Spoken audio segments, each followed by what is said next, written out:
All right. So anybody in here have experience programming?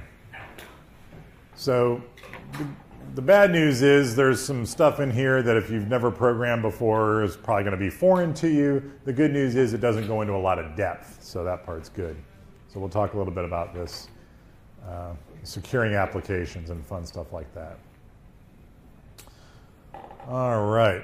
So software assurance, what do we have to worry about? Obviously, you know, if you're using software, you want to make sure that it's secure. That should come as no surprise to you. It talks about design principles. This is a good website for you to know about anyway, the OWASP, Open Web Application Security Project. OWASP has a lot of really good stuff. You can go to OWASP and look at the top 10 application vulnerabilities, and you'll see things like SQL injection, cross-site scripting, cross-site request forgery. There are a few of that. They switch positions between 1 through 10, depending on what year we're in. But you'll see a lot of the same players year after year. But OWASP is a good site for researching that kind of stuff. And you know, NIST, of course, has their standards, and you want to make sure that the software has been designed well. Like I said, you want security to be baked in, not sprayed on, which means you have to have security at every step throughout the life cycle. So this is an interesting thing. It says development and operations work together with stakeholders. So there's a new term, relatively new term now, called DevOps. You guys have probably seen it. It hasn't been around for very long, but it is the idea that development and operations, right? What's the job of operations? Use it. Yeah, keep shit up and running, right? And then development is develop stuff. So they kind of want to work together to make sure they can do things. So DevOps is a big term now. We'll talk a little bit more about it with regard to some services that you'll recognize once I get to it. So that's the idea behind it. Now, there are different ways to develop software, and this is really just two of the ways that are up here now. The way on the top is called the waterfall method, and this was kind of the original way of designing software. And it worked exactly the way it looks there, as a waterfall, right? I don't think you necessarily, well, let me rephrase that. I think it's a good idea if at least you understand and you know the order of these phases, right? Requirements, analysis, design, development, testing, maintenance. You should know that in that order. And then in a minute, we're going to go into each section. I'm going to give you a couple quick sentences to make sure you understand what's done in each one. But when it comes to, I can almost envision some kind of a drag and drop question on the test saying, referring to the software development lifecycle and what's the typical order. So that's one of those things I would know the order. Now, the way you see it depicted in the waterfall method is the way that we used to do a lot of programming. You would go through those steps in a serial fashion, one after the other. There were some challenges with that. Number one is that it took a long frickin' time. And what does time equal to? Money. Yeah, so it cost a lot of money. And then you would get all the way down here in the testing phase and find out that something's screwed up, and you have to go all the way back to requirements. That's just not a good way of doing things. Now, they still use waterfall method for things that are very long-term projects that they know they're built for that, and that's okay. But it didn't really work for today's business environment, which is much faster. So now we use something, there's something up here called Agile, right? Or Agile, depending how you want to put the accent on which syllable. But the Agile, right? And what it shows you is that in Agile, you go in iterative steps. So you still have all the same phases, requirements, analysis, design, development, testing, maintenance, but you do it in iterations. You do it in the first one, and then you basically come out with, it's like a rapid design kind of way of doing things. So in a traditional environment, if you were my customer and you said, hey, Hack, I want you to create a program for me that does these things, and you give me all the requirements and all that, I'll go away, come back 6 months later and say, ta-da! And you go, what the hell is that? That's because it doesn't always work out in terms of what you want, what you think you want, how you relay that, how I hear it, what I think it should look like. You know, it's it doesn't always line up. So in a waterfall method, we wouldn't know that until very late, and then costs a lot of time and money. In Agile, you say, here's what I want. I go, okay, I come back very quickly and go, ta-da, and you go, that's for crap. Here's what I meant, blah, blah, blah, blah, blah. Okay, wait, now I got it. I'm going to go do another iteration. Boom. Oh, closer. You're not quite there yet, but closer. Here you go. I'm going to do a third one, so on and so forth. So it's that iterative approach to Agile that allows for things to get developed much more quickly. Now, as far as the waterfall, and it's not just the waterfall model steps, right? This is what happens also in Agile, but this is the order, okay? And so when you're looking at the first step, right, first phase, requirements, the requirements are from a functionality perspective. What should the software do? What exactly does it need to perform, right? Usability, what do the users have to do with it, et cetera. That's what requirements mean, functionality and usability. Okay. In the analysis piece, move this out of the way here. In the analysis piece, you have to identify risks, right, and create some kind of a model. Now, we talked about risk analysis. What are the two types of risk analysis that we talked about? They both start with Q. Qualitative and quantitative, right. So you're still going to do a risk analysis with regard to the software. What are you trying to do? What are the risks? What are the threats? Somebody might try to inject something here. We're going to be sending PII over here, so we need to encrypt it. All those things go into the analysis piece, right? What are the risks, and what kind of, can we create a model and show what this thing's going to do? On the design side, on stage 3, right, now you're going to figure out things like, okay, we said in phase 2 in the analysis, one of the risks was that we're going to be sending PII. So we know we need to encrypt stuff. Well, now in the design side, how are we going to encrypt it? What are we going to use? Are we going to use AES? Are we going to use triple DES? Are we going to use Blowfish? Are we going to use ECC? What specific algorithms are we going to use? And you're going to figure that out. That's all part of the design phase. Finally, you get to development, where you actually get to write code. You haven't even written any code yet, and you're already 3 phases in. So now in the 4th phase, development, now you get to write a bunch of code. Testing. Now, testing is one of those things where you don't just test for functionality, but you're going to test for security. This is what I'm talking about when you say you design, security by design. So it's not just a matter of, hey, I wrote some codes so the application will do this function, but does it do it securely, right? Can I put in, fake data here and get it to spit back out something that it shouldn't spit out? And this is all part of testing. So there's the functionality testing, and then there's the security testing. All should come together. Maintenance is exactly that. Maintenance used to be, most people would say, we're going to do, I don't know, make it up, a major release once a year and 2 minor releases during the course of a year. That whatever the maintenance plan is, it doesn't really matter what it is, but you have to stick with it. Now, what you're starting to see in today's environment, especially under Agile, is something called CI/CD. I don't even think that's in your book. I don't know if it is, but it's in the real world. Continuous improvement, continuous design, I think it is. I'm going to have to look that up again. Integration, continuous development, right? Yeah, because that's part of the DevOps. So a great example of DevOps and containerization and all this stuff, Netflix. Netflix uses these small containers of code in real time as you go onto the Netflix site, and it runs all this code in these containers that just appear, run their code, and disappear. They don't exist anymore. Very, very interesting way of doing things, but what that allows them to do is it allows them to develop new functionality extremely fast. So now you used to have to wait for functionality quite a long time.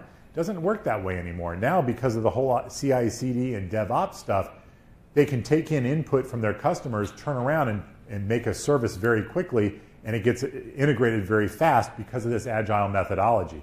If that had been in a waterfall method, oh my God, it would be 6 months to a year before you got new functionality. So with this, and we've already seen proof of it, but it's going to continue to accelerate in terms of how fast things get turned around. But again, maintenance is updates, patches, all that kind of stuff, right? So you definitely want to know this order of operations. Yeah, continuous integration, continuous deliveries for CI/CD. This is a secure DevOps practice stuff.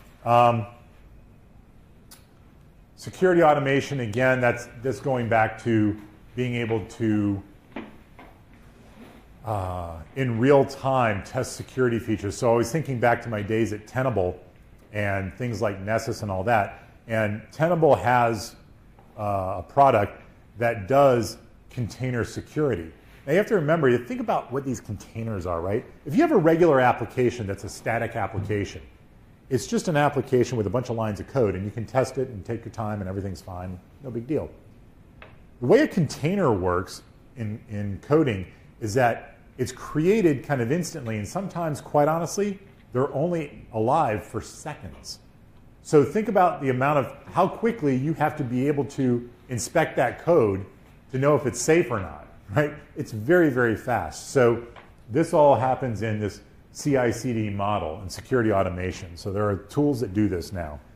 Baselining, we've talked plenty of times about baselining.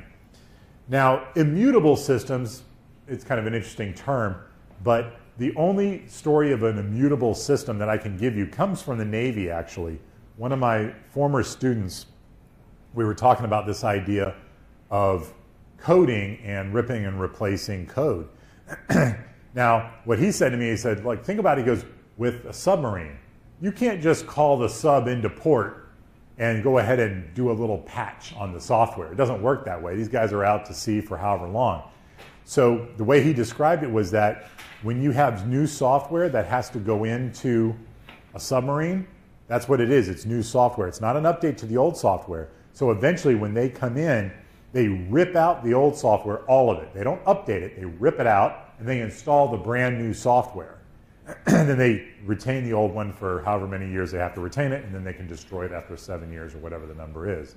But that's what an immutable system is. It's one that you don't have access to be able to update kind of like normal people would, so you have to rip and replace.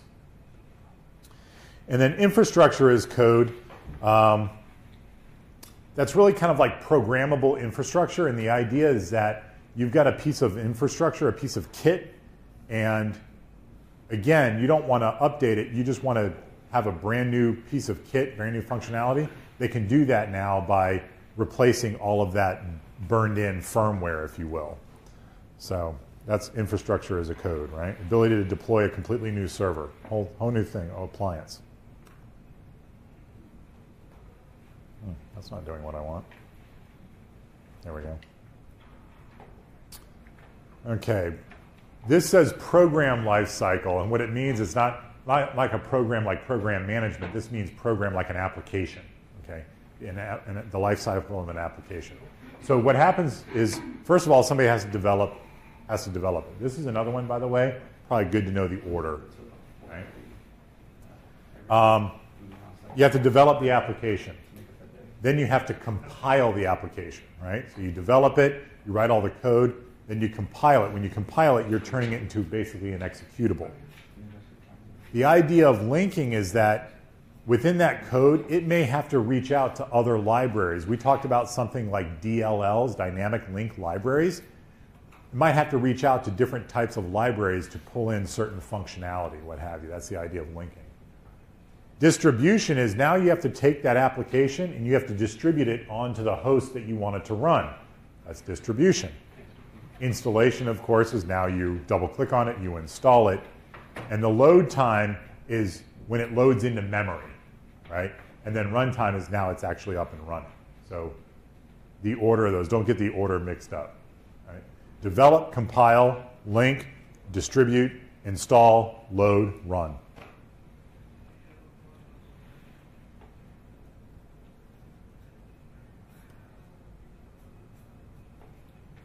Okay, different types of environments where you deploy software. Clearly, you're going to have a development test bed, right? That's where you're developing everything. And then you're going to do some testing. And what do you think the difference is between staging and production?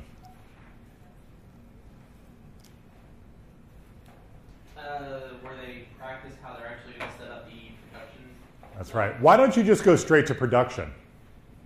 So because this way you can get out the wrinkles before you go full scale. Yeah, because if you do that, or if you, obviously you should never test on production systems.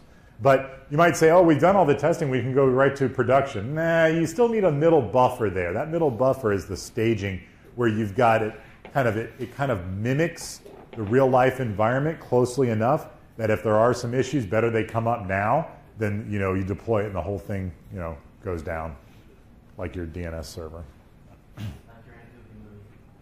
Yeah. All right. Now, some of these secure coding principles you're going to probably notice are very similar to other security principles. Again, this is a case of that you should put these types of things into your applications. Least privilege makes sense. You want to make sure that they only have enough privilege to do what they need to do with the application. The input validation, I mentioned that when I did our little web form, and I did it with a SQL injection, and I said, look, they should be validating the input here that it's a zip code. It's 5 digits from 0 to 9. Anything else, they throw it out. Right? Cryptography, again, do it all tomorrow. But yes, you might have to encrypt things. Code commentary. This is a great one. So it's called commenting your code. Most programmers are horrible at commenting their code. And here's the problem. If then somebody else, if they leave the company and somebody else has to come in and work on that code, and they say, find the part in the code that does function X. Holy shit, I don't know. I got to go through and read the code and follow it all the way. Wouldn't it be easier if there were just comments? You're supposed to comment your code. You're supposed to say, okay, this section is performing this function. Boom, you do it. That's the way it should be done. Not everybody is great at commenting, but that's what you should be doing.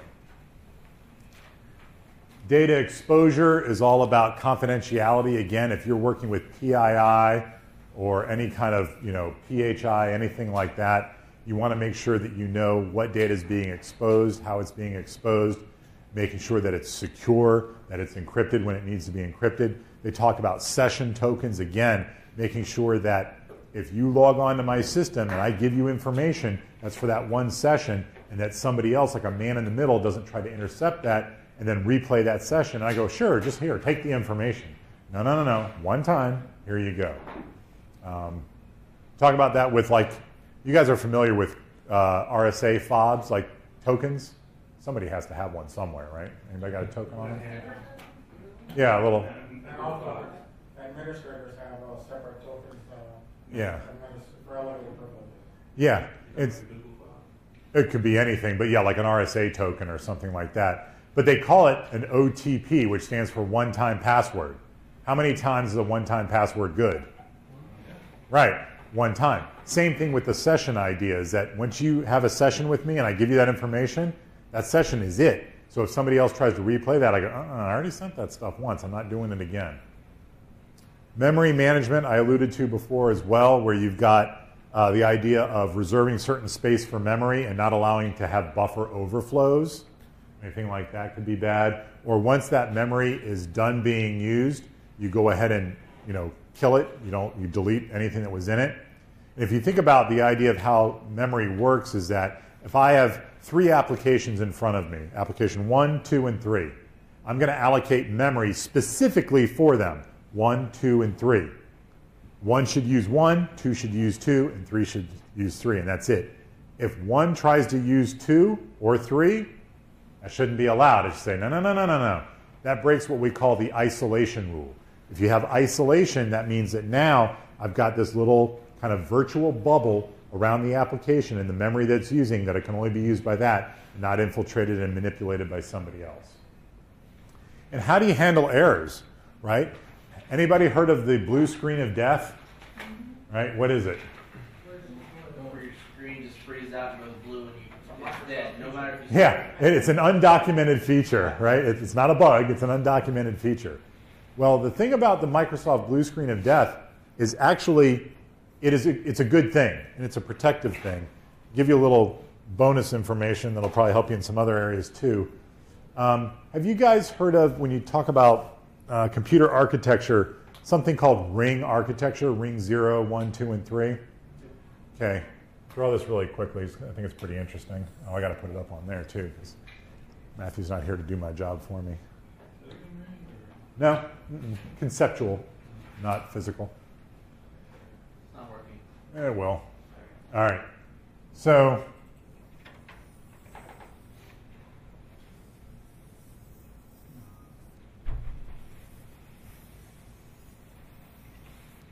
okay.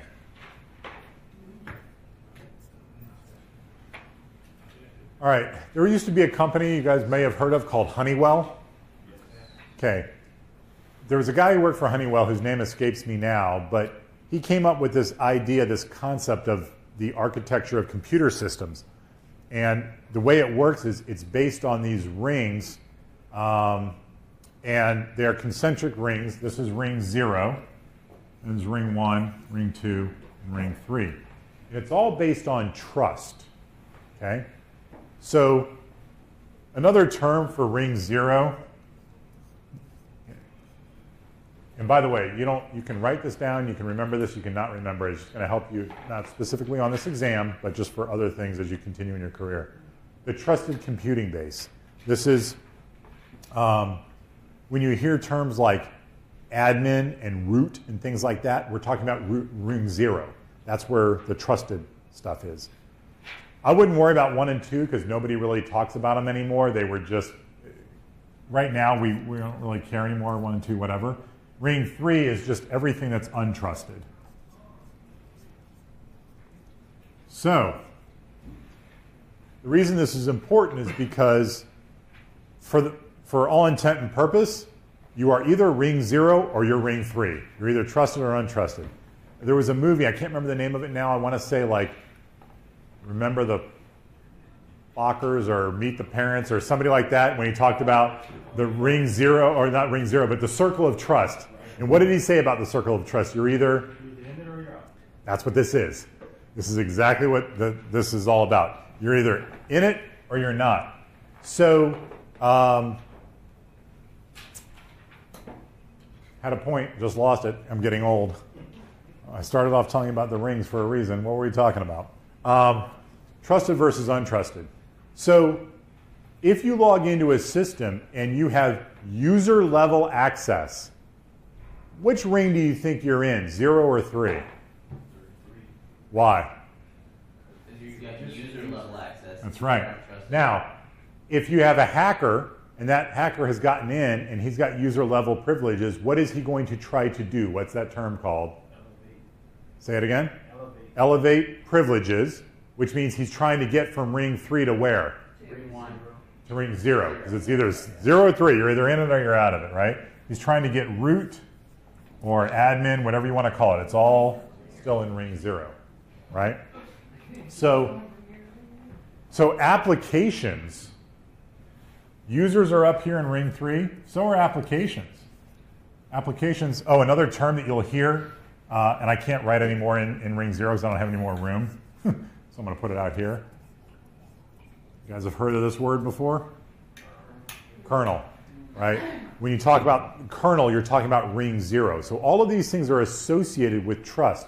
When it comes to applications, they're considered ring 3. But a lot of times those applications have to do things that require ring 0 access. So you have to make sure when you're developing these applications and doing secure coding that you're making sure that the only people who can get to those levels of privilege are indeed admins and such. So that's just a basic description of ring architecture and how we think of things, trust versus untrusted.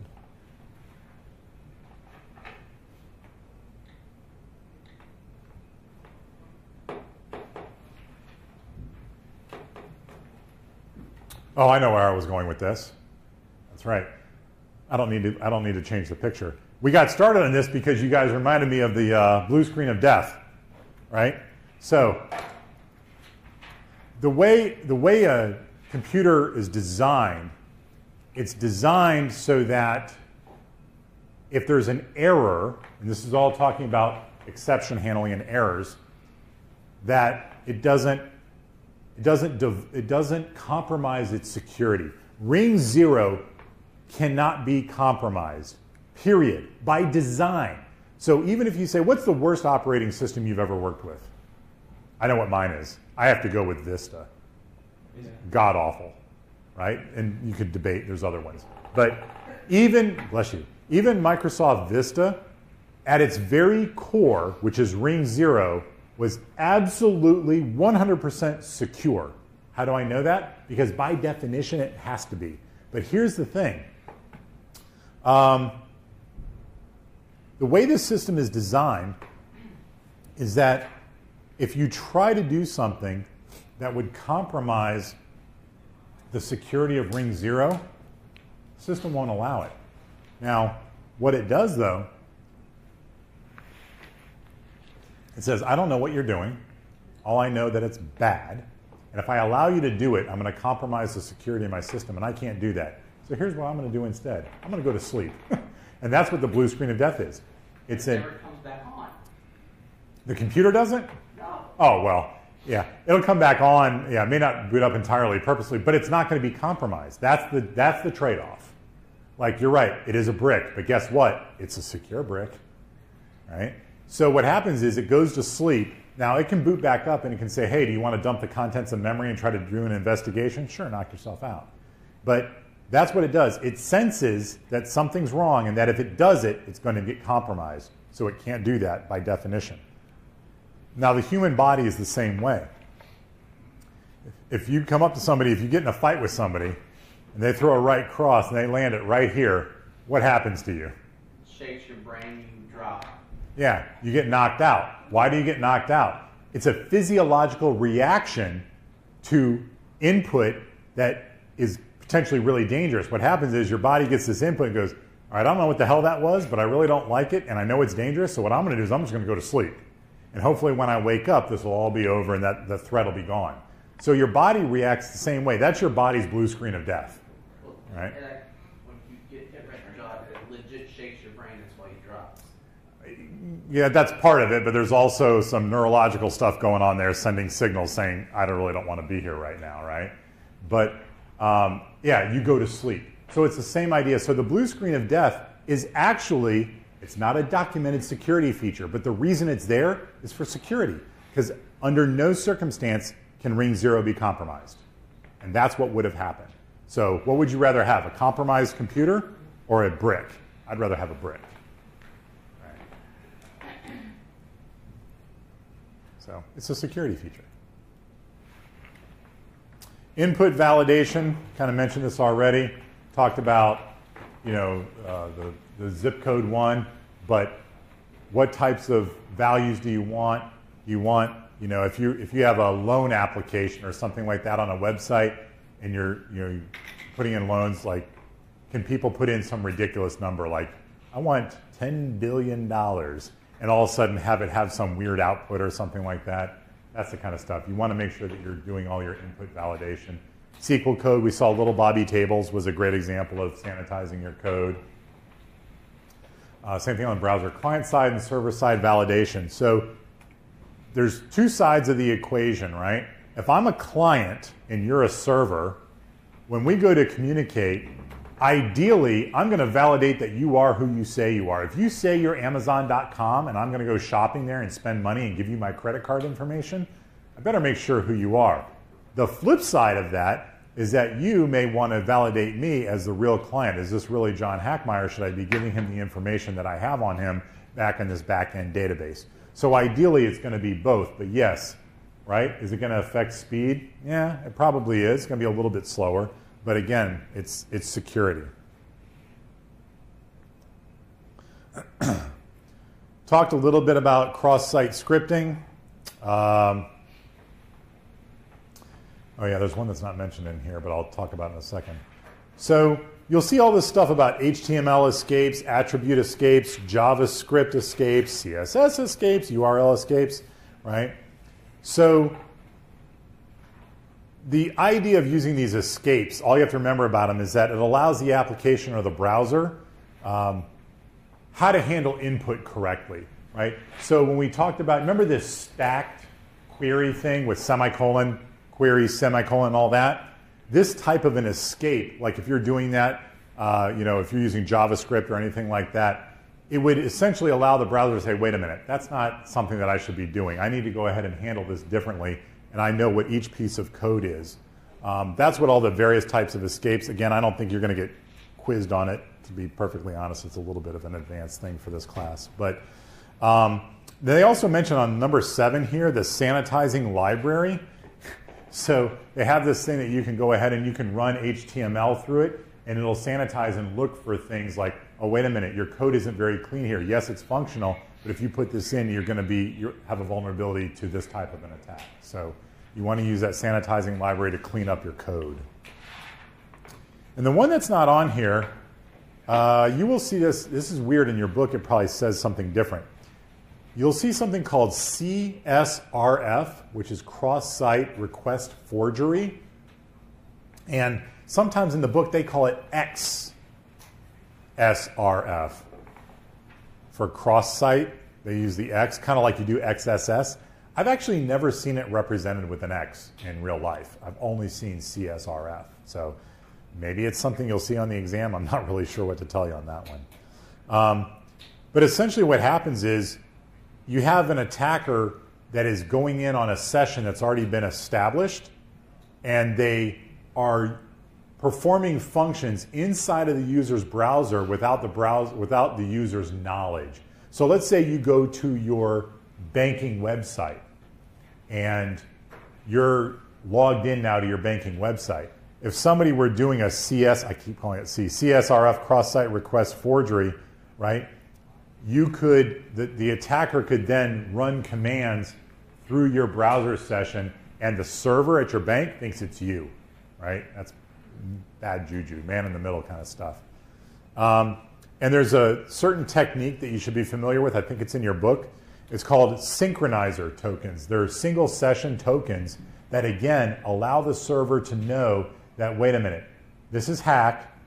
He's got this one session. He's performing these things, and now all of a sudden I've got somebody trying to perform another action outside of this initial session.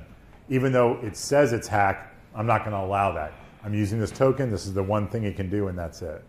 So synchronizer tokens are a way to mitigate against cross-site request forgery, which you might see as CSRF or XSRF. Never seen it like that in real life, though.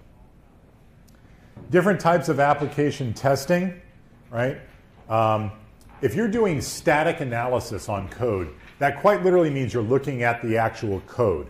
Okay? You're examining source code. Dynamic testing is when you're actually running the code and then testing it in runtime.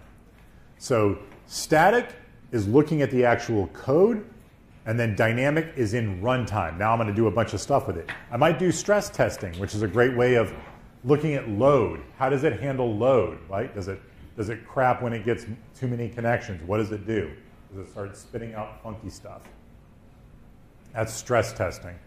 In the model verification, applications have different states. It can be a ready state, a waiting state, an input state, an output state. And basically when you do model verification, you're looking at each state and you're testing to see what happens here. How can I break this? I mean, there are people, there's a guy that I know who does, he's an instructor as well. He's from Philadelphia, and he kind of cracks me up because he says stuff like when he was growing up, he and his friends were those kinds of people that if you told them about anything, like you said, oh, I've got this thing and it does this, he's like, all we thought about is how can we F you up with it?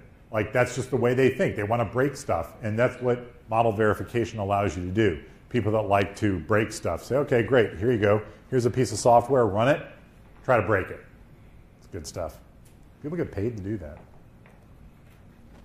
Here's fuzzing. I mentioned this before, and that you'll see fuzzing in different places, and I talk about putting in random inputs. And it says at the top bullet, it says application test I/O. What does I/O stand for? Yeah, input output, right? So when you're doing application fuzzing, you're literally throwing random stuff at it just to see how it reacts, right? What can you get out of it? Protocol fuzzing would be a similar thing, but using network protocols just to see how they work, how they act. Yeah, file format fuzzing. I don't hear anybody doing that, but I guess technically you could, right? Test file reading and parsing functions. You have a file. You're going to read that file. How does it do it? Is there a strange input within the file that affects the application, etc. Somebody does that in testing somewhere, Q&A. All right, so now you've got to provision your software, which means you have to put it out on the network, do different things with it, right? So network provisioning. What resources are required for this application to work? Applications a lot of time have different calls. They go back and forth to databases is a great example. And there's another section here coming up where we're going to talk a little bit about cloud. But cloud infrastructure has changed application stuff a lot. And the reason being is that in a traditional legacy environment, all the resources are relatively close together and they're on the same local area network. When you're talking about a cloud, it could be making calls to shit, who knows where that stuff is, right? It's somebody else's computer out in the wild blue yonder. So the way you have to build that code is different. You have to be very efficient with your network resources because you don't have necessarily, miles of bandwidth to be able to use. And not only that, but in a cloud environment, you have what's called pooled resources. So you're sharing CPU, you're sharing RAM. All those things make a big difference in applications. Server provisioning, right? Does a server have enough processor to run your application? Does it have enough RAM? What else is it running? How far utilized are the various resources? User provisioning, okay? That's pretty straightforward, right? You're going to have users that are going to use the application. Setting up permissions, the idea of least privilege, right? Making sure that they can only do what they need to do for their job. And then eventually the idea of deprovisioning says freeing up of resources. Again, if your application is done using a particular resource, whether it's a hard drive, whether it's RAM, whether it's the CPU, whether it's the ALU, it doesn't matter what it is, release it, let it go. Have the controls, use it when you need it, and then dump it so somebody else can use it. And don't leave any data remnants there because somebody will find it.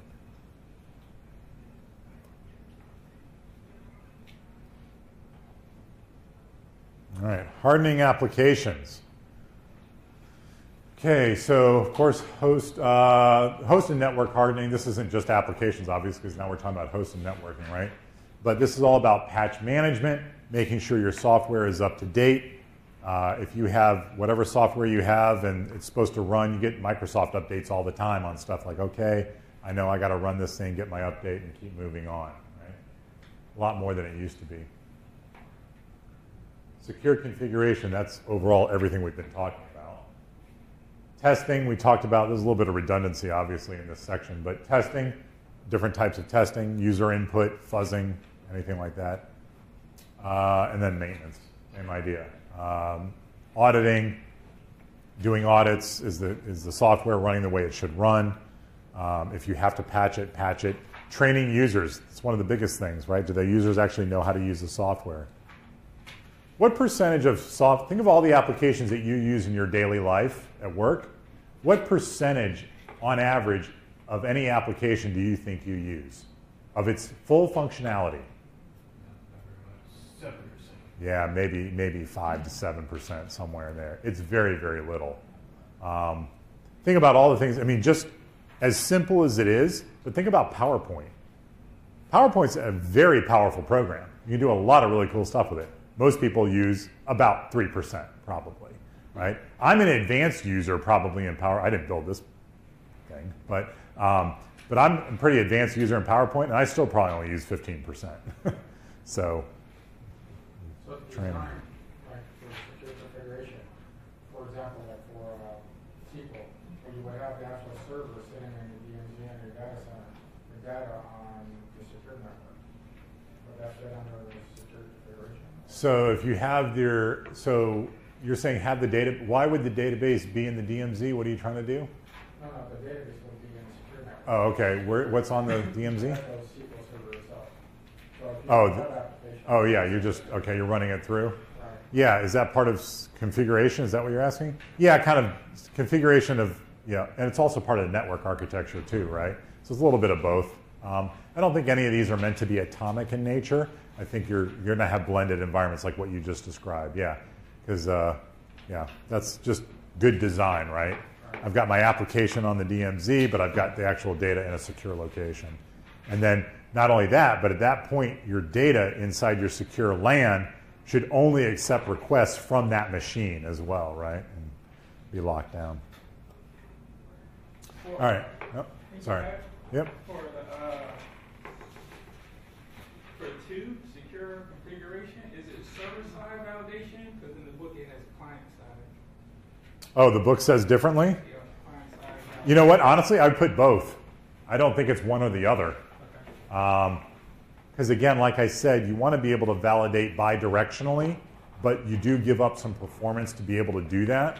But in terms of just a best practice, yeah, both sides of that should be validated.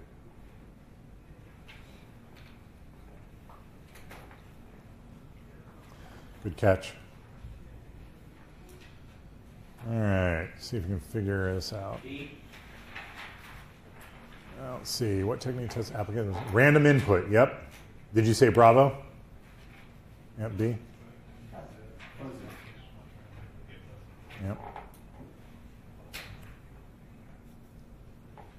Oh, there we go, synchronizer tokens.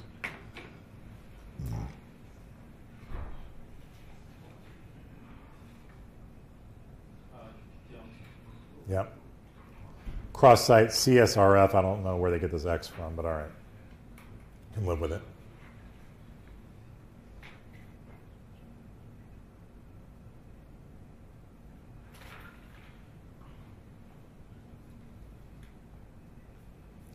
Yeah, and I would say on this next question, what is the highest level thing that you're looking at there in terms of your choices? Because that's really what it's asking. Is software assurance is no, highest level. Before you even configure something, what do you have to do? Design. Yeah, design's going to be the highest level, right?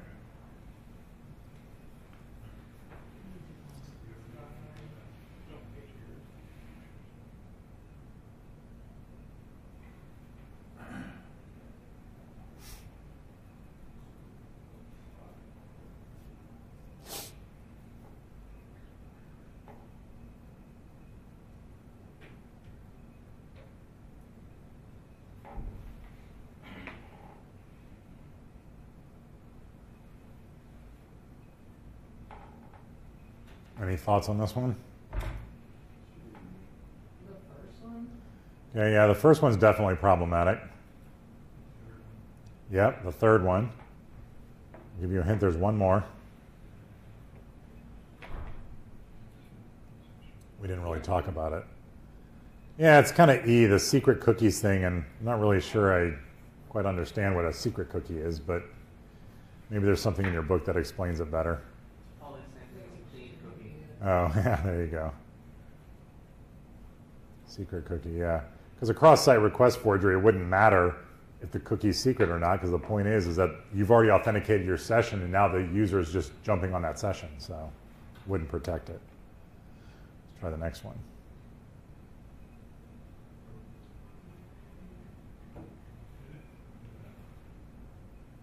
Yeah, so the key word here is sanitizing, right? Is that a good thing or a bad thing? Good. Yeah, you definitely want to be able to sanitize, right? That's what that sanitizing library is for. It's going through and parsing that HTML to see if, hey, you know, this less than and greater than and character used by the HTML tag can prevent many attacks. So just blocking that, because then people can use that and then that format and concatenate things, put them together, and next thing you know, you've got problems. DevOps.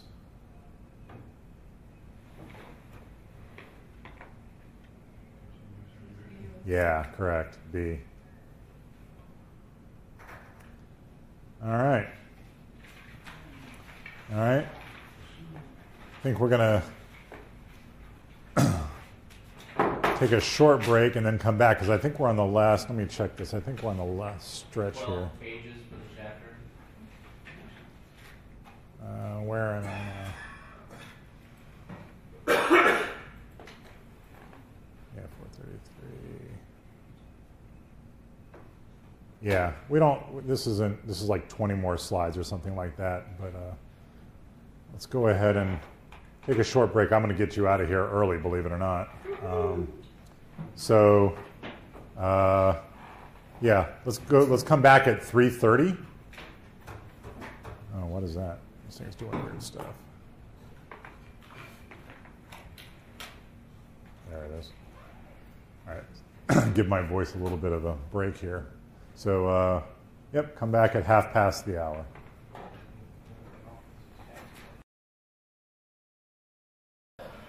All right.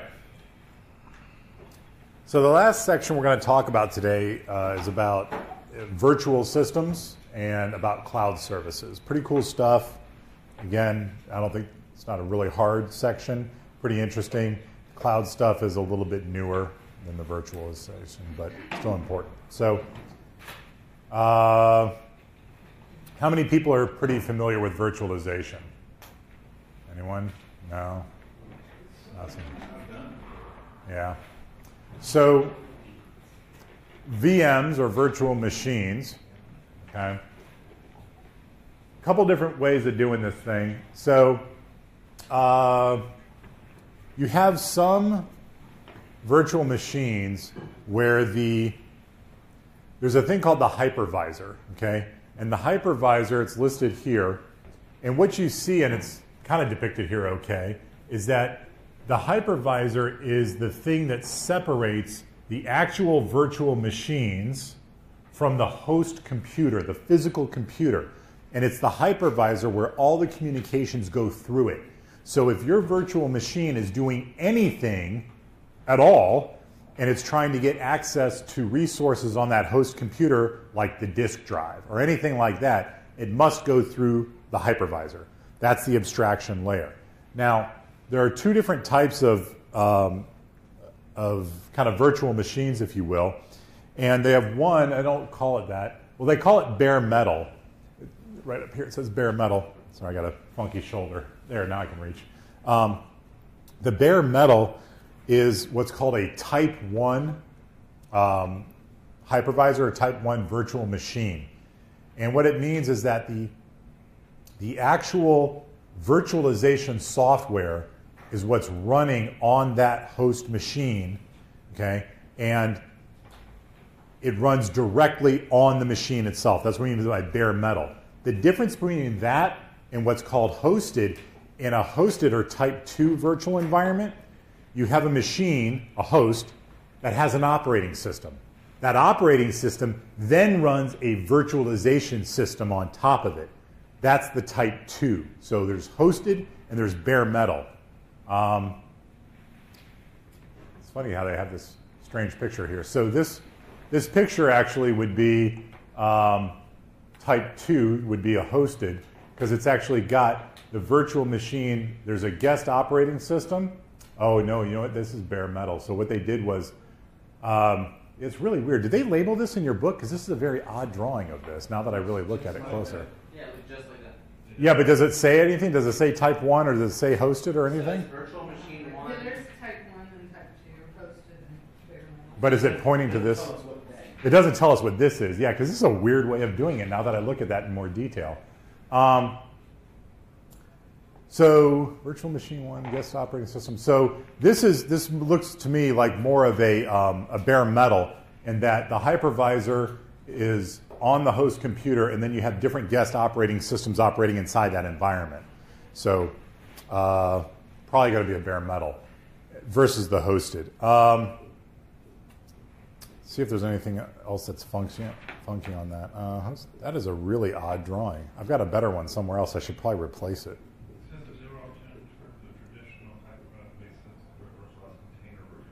That's a little bit different, though. Yeah, it's a little bit different. There's probably a different picture for that, too. No, I don't think so. Hyper-converged? So what is that? So like in Nutanix, you have your VMs in Acropolis instead of VMware or Hyper-V or Microsoft. Yeah. We use the Nutanix operating system to set up the VMs, replaces the Cisco UCSs, and the SAN server is also part of the Nutanix system, so you're hyper-converted both. Yeah, that is way out of my level of knowledge, but sounds interesting, but I don't know about it. They don't mention it here. This one has them deployed, we have them in our enterprise here. Okay.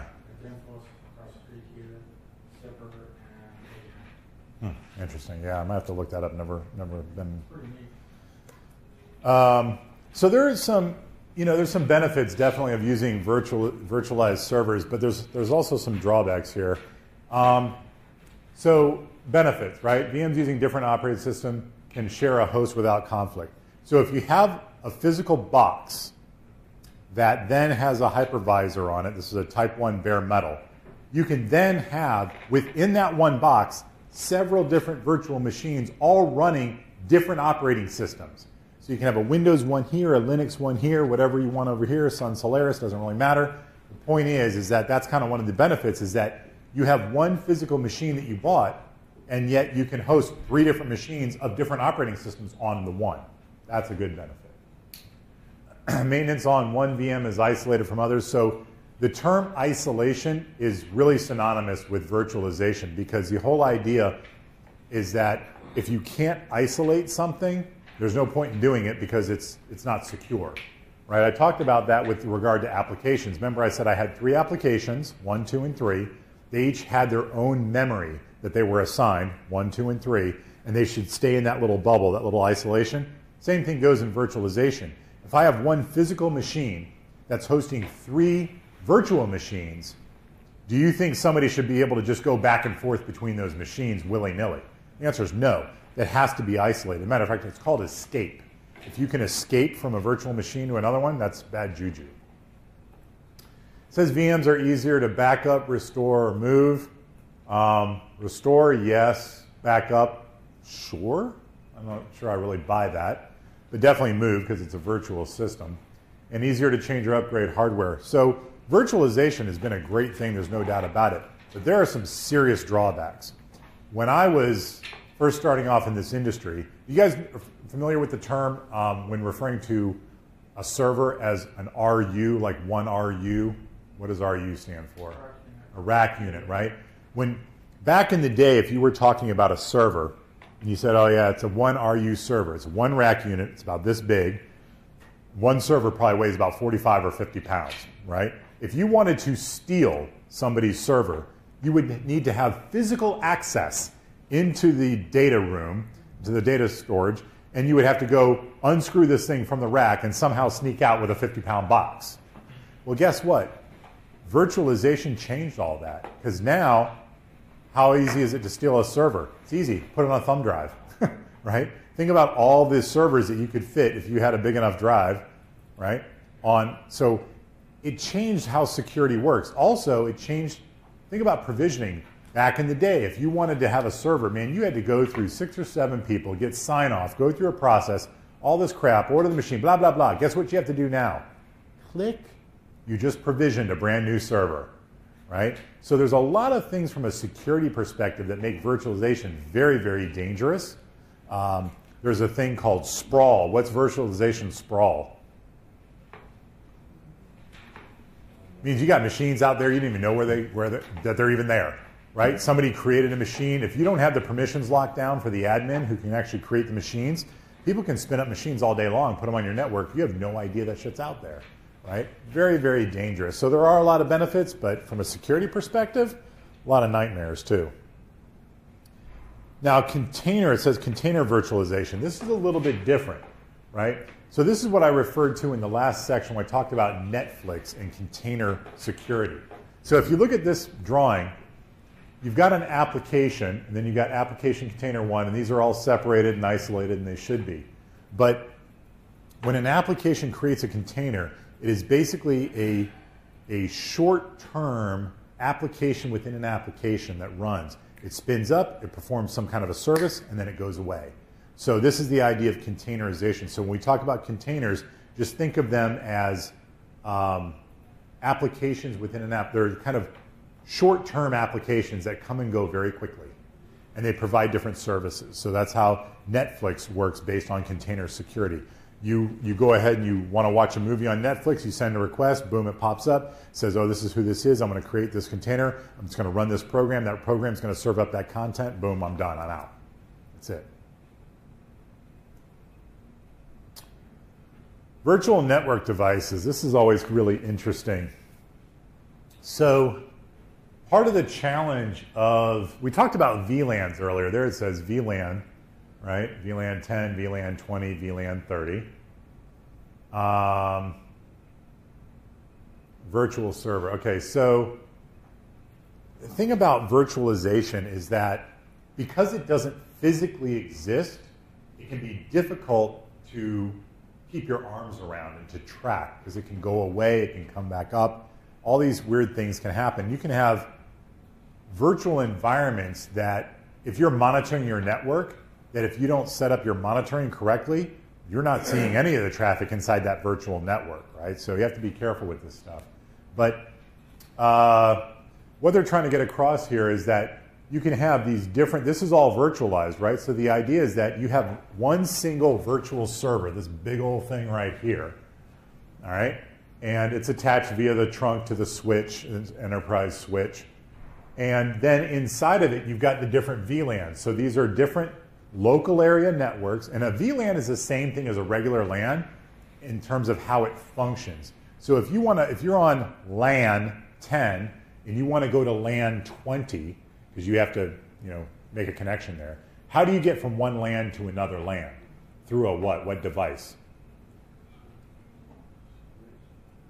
No, not a switch, but a next layer up. Layer 3. You said layer 2. Router. You need a router. Same thing in VLANs. If you want to go from one VLAN to another one, you have to go through a router.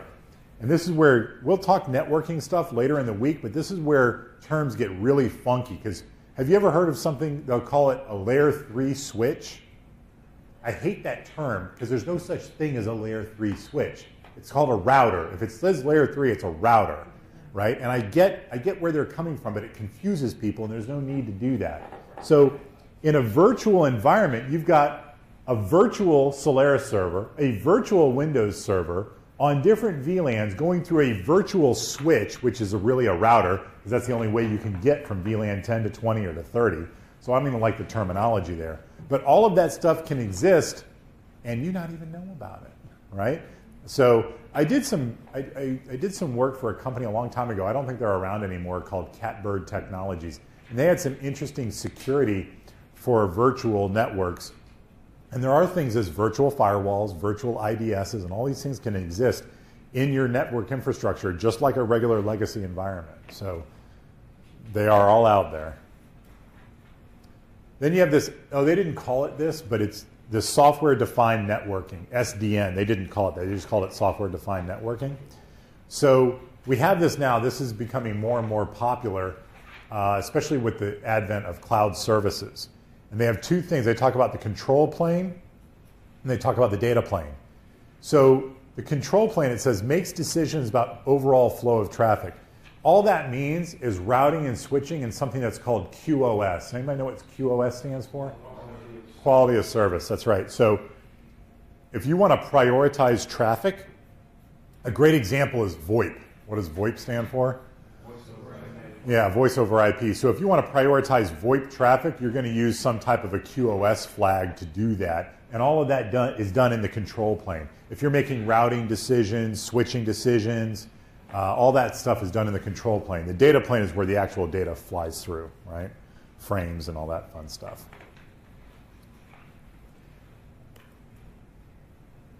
Some of the benefits. Oh, yeah. Okay, snapshots. That's a good one.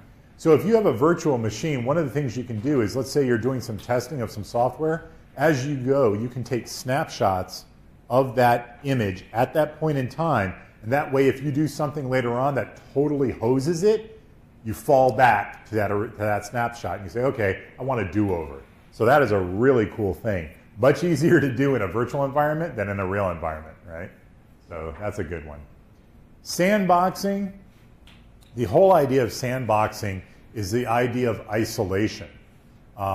We originally heard this term, at least my memory serves me, I originally heard sandboxing when we talked about things like Java, and that it runs in its own little sandbox. And again, sandboxing is just another term for isolation.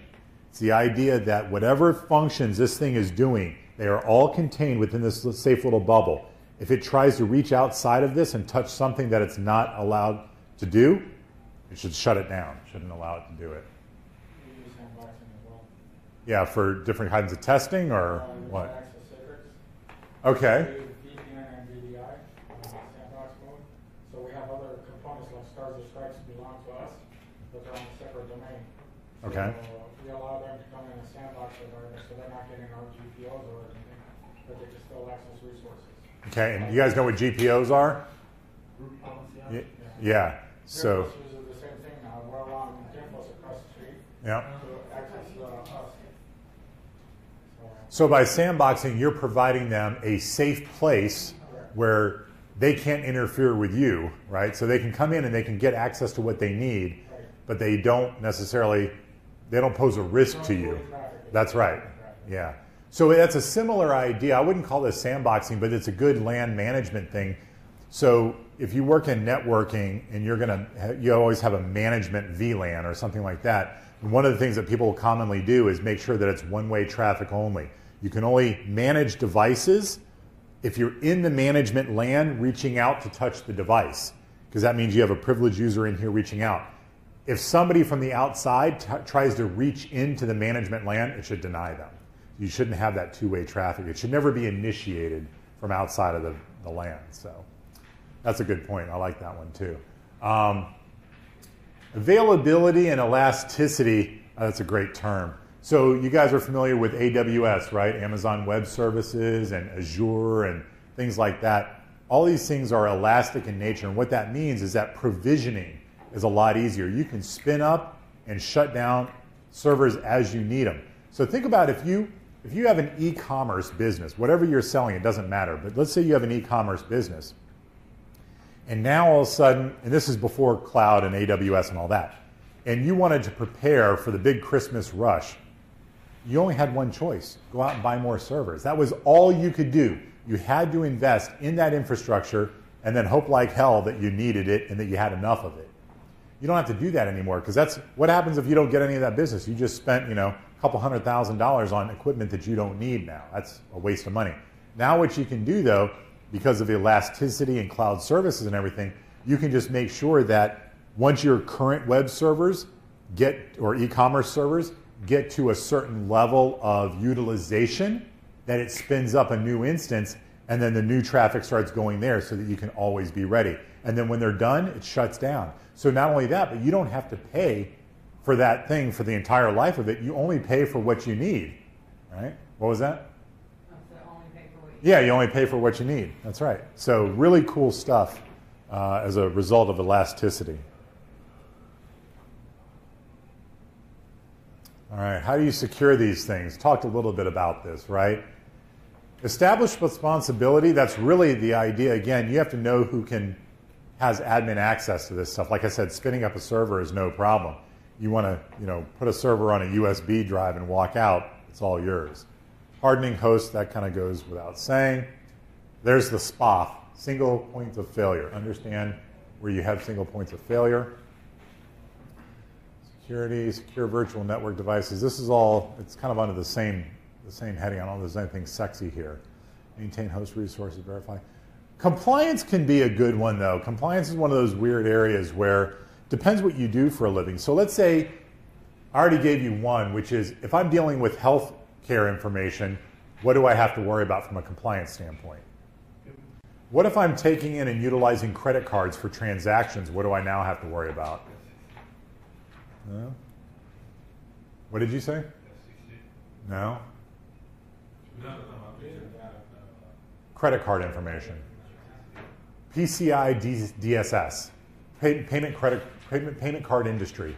Data something something. But it's PCI. Now they call it PCI DSS. But Did we go over that, or is that just something you wanted? no, I'm just throwing it out there as bonus information. Okay. Yeah. But my point is that when it says verify regulatory compliance, that's what they're talking about. Things like PCI, things like HIPAA. There's something that just came out recently. As a matter of fact, May 25th of last year, GDPR. Anybody heard of that? It's on the European Union side. I forgot what it stands for. I don't know, something privacy regulation. But it's the idea that, you know how a lot of times if you do any business with any kind of company online, you all of a sudden start receiving like spam information from them and all that crap, and you have to hit unsubscribe and everything. Well, part of GDPR allows you to do different things. Number one, this only applies to citizens of the European Union, but it applies to everybody who has a customer that is a citizen. So Tenable is a great example. Tenable is a global company, has customers from around the world, including the European Union. Well, they have certain rights in that if you're going to take their data from them, you have to tell them exactly what you're taking. They have to give you permission. It's not a matter of opting out. We have a lot of things in this country where you can opt out. That's not the way it should be. You should have to opt in, right? So we've got it a little bit backwards right now. Hopefully we'll get that straightened out, but a lot of places around the world are doing it differently now, saying, I have to give you permission to have my information, and then at any point in time, there's a thing called the right to be forgotten. If I gave you my information, you have to tell me exactly what you're going to use it for, and you have to secure it. If at any point in time I decide I don't want you to have it, I can say I want a record of every single thing you have on me, and then I want you to forget about me. And they have to delete it completely from the system and show you that. So there's a lot of cool privacy stuff, but that's when they're talking about regulatory compliance, what they're referring to. All right, cloud services. Okay, so this is some cool stuff, right? On-demand self-service, you've got great network access. Resource pooling, again, is a great thing, because think about it from a cloud provider perspective and from a customer perspective. If I wanted to build a data center, think about everything that I would have to put into my data center. It's an unbelievable amount of work and cost. But if I can use somebody's data center and I'm just renting it, essentially, I don't have to put in all those infrastructure costs. And they, on the other hand, the provider, they can maximize the utilization of all of their hardware and software and shared resources. So we might all be different customers on the same server in a cloud environment. There might be all 11 of us, or how many people we got in here. All 11 of us may be utilizing that environment. But that's fine, because we're getting what we need out of it. And guess what? If we need more, you know what they do? They click a button. Boom, provision me a brand new server, good to go. So that's the idea of rapid elasticity, resource pooling. And measured service, I don't like that term, actually. I prefer the term metered service. Metered service means exactly what I described before, where you only pay for what you use. Now, we had an interesting situation. I used to work at a company called Imperva. You may have heard of them.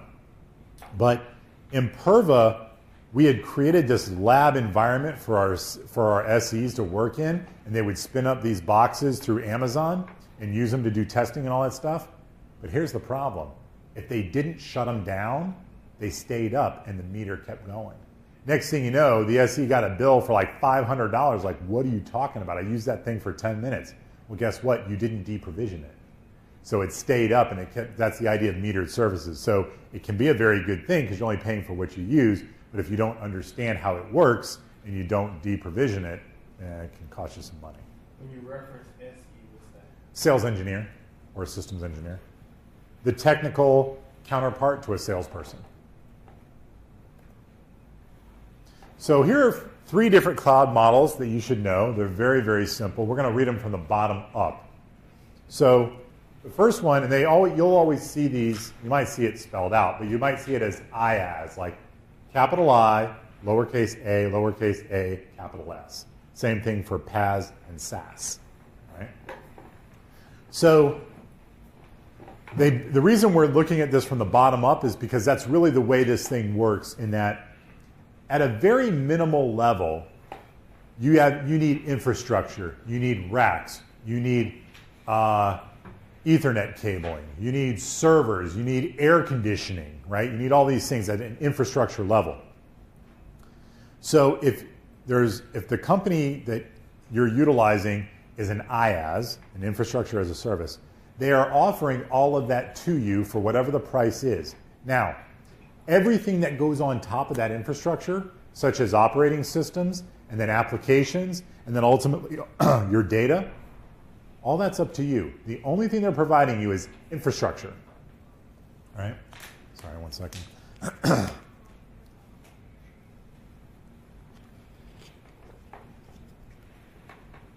That's the most basic stuff. Man, my throat's on fire.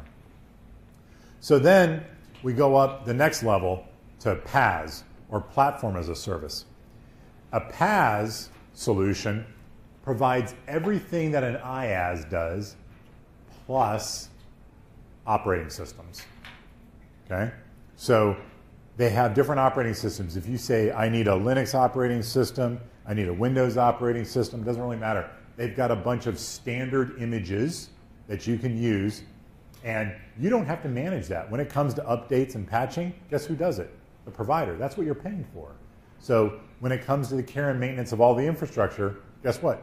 You don't care. It's built into your service fee. So IaaS is the base level, all networking infrastructure, all that kind of cool stuff. Then PaaS, the platform as a service, now they're offering things like operating systems. And then finally, you get up to the highest level, which is software as a service, where they're giving you some type of an application. So a great example, Salesforce.com. Salesforce is a CRM, a customer relationship management thing. If you use that service, right, it is a SaaS company, a software as a service, which means when you pay Salesforce for their subscription to use their software as a service, guess who's responsible for maintaining of that application? They are. Guess who's responsible for maintaining of all the operating systems that it runs on? They are. Guess who's responsible for all the infrastructure that all that other crap runs on? They are. You know what you're responsible for? Working with the data. That's your data. Have a good time, knock yourself out, right? So those are the three different levels in how they build, right? And depending what your needs are, you can use a different solution. Now, those are the different platforms. Now, these are the different kind of models in terms of a public cloud, private cloud, community cloud, and hybrid cloud. There's really no big mystery here. A public cloud is something like a Salesforce.com. Anybody can use it. It doesn't matter who you are. They offer this SaaS, software as a service, to anybody who wants it. If you're willing to pay for it, you can use it, right? Private cloud is, let's say you've got, well, the military is a great example. The DoD is not going to start using public cloud stuff. There's no way in hell, right? At least not for sensitive information. They're going to have a private cloud, which means, if you guys have ever heard of something called FedRAMP, right? That means that whoever the provider is, they have to be certified through FedRAMP, which means they've gone through all kinds of different security testing and verification and validation. And now we can create a private cloud for the DoD or for whatever the company is. It could be a financial services company. It doesn't really matter. The point is, nobody else is in that infrastructure. So like I gave that example before, I said we could have one physical server and all 11 of us have our stuff on there. Nah, that's not a private cloud. That's a public cloud, right? Private cloud is everything is mine and all the stuff is mine. And then community, I don't really see this. I don't have a really good example for you on this one. Community is really when you've got kind of a bunch of different organizations, maybe, or different people representing an organization, and they all contribute different parts to the cloud, and it's just kind of a small community thing. I don't have a good example for you on that one. And then a hybrid is just a mix, because they have to have hybrid in everything, because you have to have a mix. So if you have kind of your own, community cloud, and it's part public, part community, that's fine. I would say another good example, though, maybe of a private cloud, just is if you think about, this is a good one. So let's say I used to work for Tenable, and Tenable sells their software through channel partners, through VARs, value-added resellers, right? So I can have a partner portal, and that partner portal is available to only my partners. So it's kind of a private cloud, if you will, from my perspective, and they're using this as a shared area, it's kind of a community for them, but it's private for us, or maybe I have my own intranet. My intranet would be a private cloud for me and my company, and I've got this weird hybrid space where I have some customers who come in there, I have some partners who come in there and all that. So depending on how you set it up, you could divvy it up in any one of those things. But the big buckets are the public and private cloud. Public cloud being the vendor sells to anybody. Salesforce.com is a good one. Private cloud is only your organization is on that infrastructure. Okay, security. Yeah, so still subject to network attacks, of course. You're connected. You're always subject to it. Using off-premises service requires secure communication. So one of the challenges in this cloud thing is that you're going to have people who are going to remote in. I think Pete, you mentioned it earlier. If you're using a remote access technology, what's the most common way of getting people to connect securely? What do you use? And what about the pipe itself? What do you need? It's encrypted, which is another term for, starts 3 letters, starts with a V. VPN. Yeah, VPN. You're using some type of a VPN, right? That's what the secure communication is, tunneling. Control given to another entity. Now that's true. This is one of the tough parts of that. So if I go to a cloud provider and I say, I want you to be my cloud provider, I have to trust that they know what they're doing from a security perspective. Now, I'm not going to just trust it willy-nilly because they seem like trustworthy folks, but rather what I'm going to do is I'm going to look for some third-party validation. There are different certifications, but one of the most popular one is called SOC 2, S-O-C, SOC 2. So if you're going to use a cloud provider, you want some assurance that they know what they're doing from a security perspective. If they indeed have achieved their SOC 2 certification, they know what they're doing, right? So, but that's what it says, control given to another entity. That's true. You are relying on the cloud provider for their security, but there are ways that you can validate it and feel comfortable about it. Attacks on cloud services can affect many customers. It just says can many. I'll go with can affect many customers. And that's true. Why? Because you got shared infrastructure, my friend, right? You've got multiple customers, potentially hundreds or thousands, on the same physical box. And so if something happens, there's an attack, it's possible that more than one person gets affected, even if you're not directly affected. Let's say I have one physical server, and on that server there are 100 customers, and only one of those customers is truly affected by that attack directly. You're like, it wasn't me. Well, guess what? The FBI is doing an investigation, and they're going to seize that server from the cloud provider. Shit, now it is your problem because you and the other 99 people, customers, are on that server, and now all of a sudden you just lost access to your data because of an investigation. So there are some very real risks. And varying privacy policies, again, this is the same thing. Privacy is a big issue, and the idea of isolation is a big issue. And the reason it's a big issue is because you're talking about cloud, and what is cloud? Cloud is nothing more than somebody else's computer, and it's usually a virtual one. So again, isolation is just a huge issue. Privacy, everything.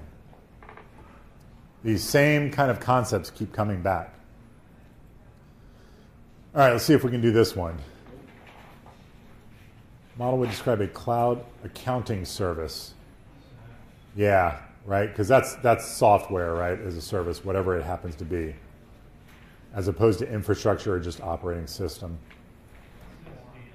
What was SDN? That was the acronym I gave you because they didn't spell it out. No. It's back a few pages. Software-defined networking, right? Yeah, that's the idea of the whole control plane and the data plane, basically being able to better control how the stuff moves around the network.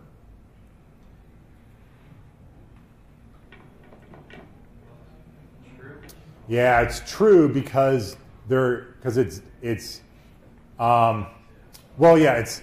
so here we go. It's false. I think they should have put false. It's less efficient, but it's faster. What did they put true, didn't they? Yeah. I don't think it is. I think it's false. Hosted hypervisor, easier to set up, but generally less efficient. Isn't that what the question asked? It says efficient. More efficient than hosted ones. Yeah, I think It's just false. I think it should be false. I'm putting false because I don't like. I already circled true, man. That's okay. I won't hold it against you. I was like, I guess correct. Yeah, I don't think so. I think it's false. Let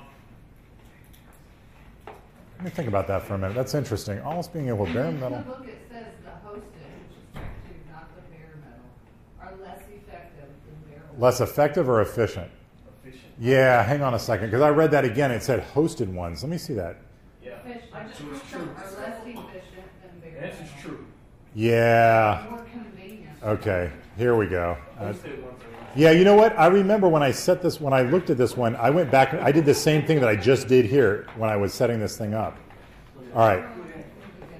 So that would make sense because my gut said true, but then I was like, wait a minute, that doesn't make sense. So the host, it's the type 1 versus type 2, right? Yes, type 1 versus type 2. Okay. Type So 1 is let me see. What are they saying? VMs are oh wait. Like literally on page 357, where type 2 says that Next one. posted are less Okay. efficient than the bare metal. Yeah. So the reason being, so Determines that it's true, not false. oh, I changed the wrong one. That would be funny. I think I did. I think I changed the next one. Okay. No, you changed the right one. This should be true though, right? Should be true, yeah. Yeah. Yeah. I'm just gonna leave it. And then he realized he was wrong, so he shouldn't get back to truth. Yeah.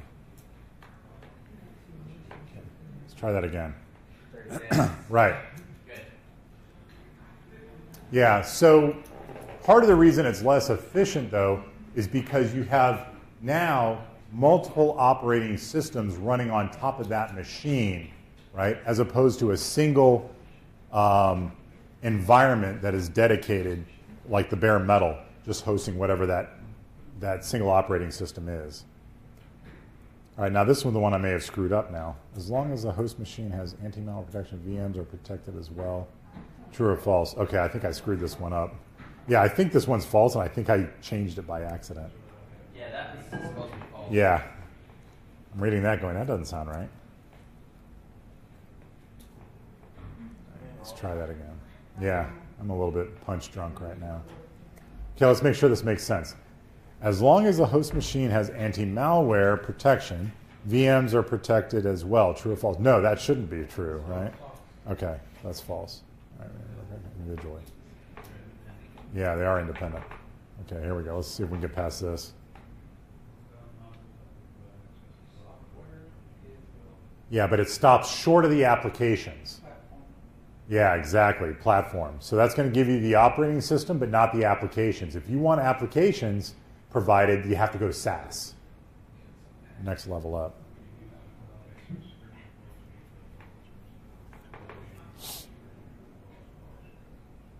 When you use cloud security, the security controls used by fellow customers could endanger your own security. Now remember, a cloud, you have to figure shared resources. So if you happen to be on a system and there's another customer on there who has some effed up stuff, if there's not necessarily isolation, can you be affected? True. Yeah.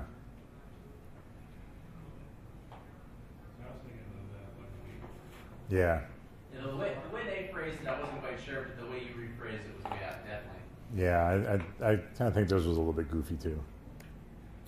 All right, what kind of virtualization relies on a master image? Oh, I don't think I even covered that.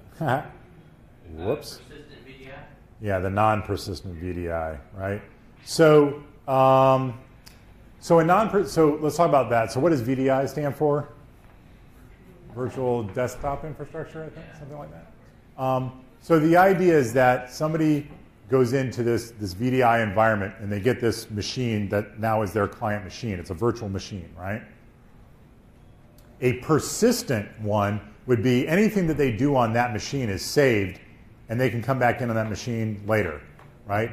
A non-persistent means they get to do whatever they do at the time, but once they turn it off, it's flushed, right? So the question again says, what kind of virtualization relies on a master image? So the non-persistent VDI will load the original, we'll call it a baseline image, the original image every single time, but it's fresh. And any of the changes that get made by the user get flushed at the end, and it goes right back to the next person, comes up brand new with the same image as before, right?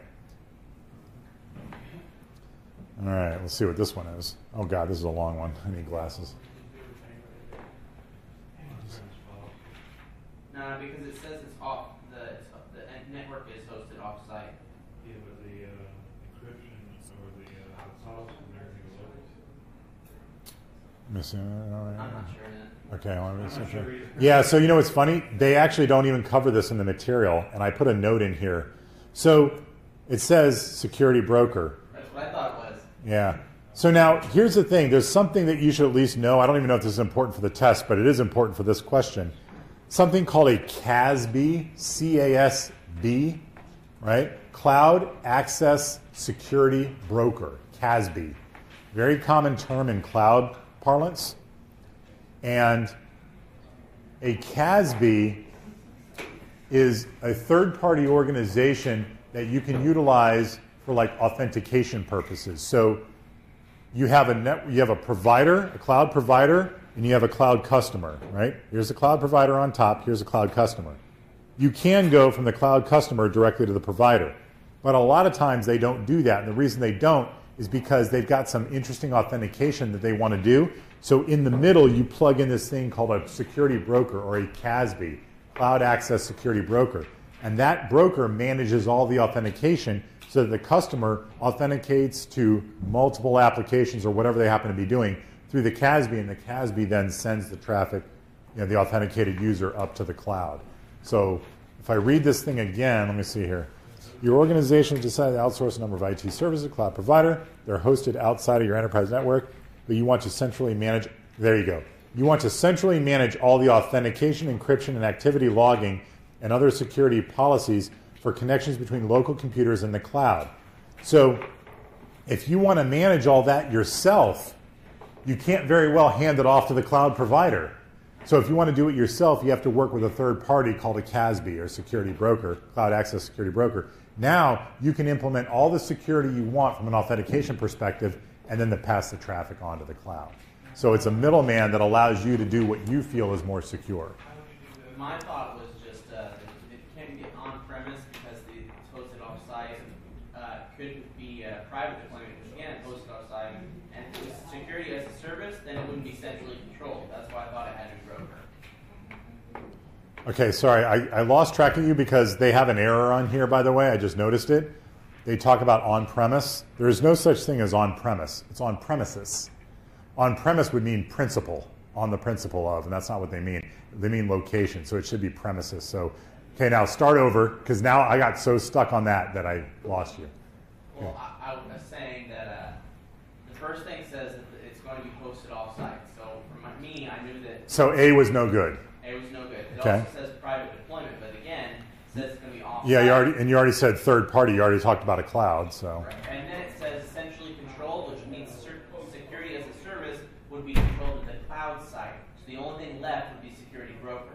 Yeah. That's how I determined it. Yeah, that's pretty logical. I don't know that I would have been smart enough to do that, but yes, that works out well.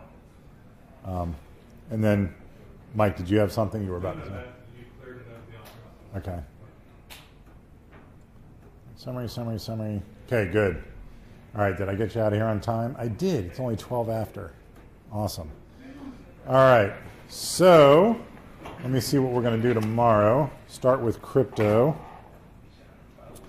3, 4, and 8. Okay. Let me look at something here and see what we need to do. Hang on a second. You are not yet released. Hang on.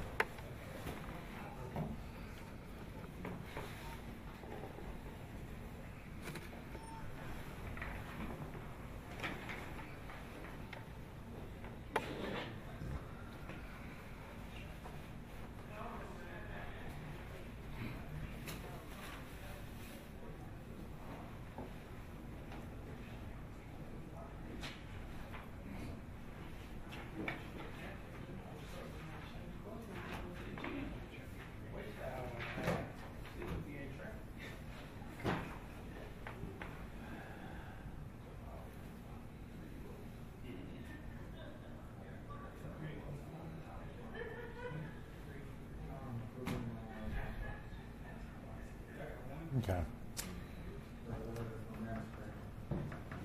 All right. Yeah, I think 7:30 is going to be the right time. Again, even if we end up a little bit ahead of schedule, that's fine. I would plan let's start at 7:30. So butts in seats no later than 7:30. We'll still have an exit time at 4:30, and if it works out that we get through it a little more quickly, you guys, and this is not good or bad, but you guys are not the most talkative class I've ever had. And sometimes it's good, sometimes it's bad. But let me take kind of your pulse, because I've been going at a pretty good clip, and the pace is, I'm comfortable with the pace, but I'm not the student. So how are you guys feeling about the pace at which we're going? I know it's a lot of material, but do you need me to slow down? Because if you do, say I need you to slow down, right? I don't think I could speed up, to be honest, but I could slow down. I don't know if slowing down and help understand some of that and then Realistically, the only way I'm going to get a handle on this is by dedicated studying of every word in here. So, but you're pointing out important things helps a lot. So me going through and highlighting the important things you point out is good in case we're going. Okay, is everybody pretty comfortable then with the pace and all that other fun stuff? Is anybody online that's given any feedback that I need to know about? Not really. No. Probably more tomorrow, yeah. Only that I'm a handsome devil? Okay, gotcha. All right, in that case, you are free to go, and we'll start at 07:30. Yes. Yep.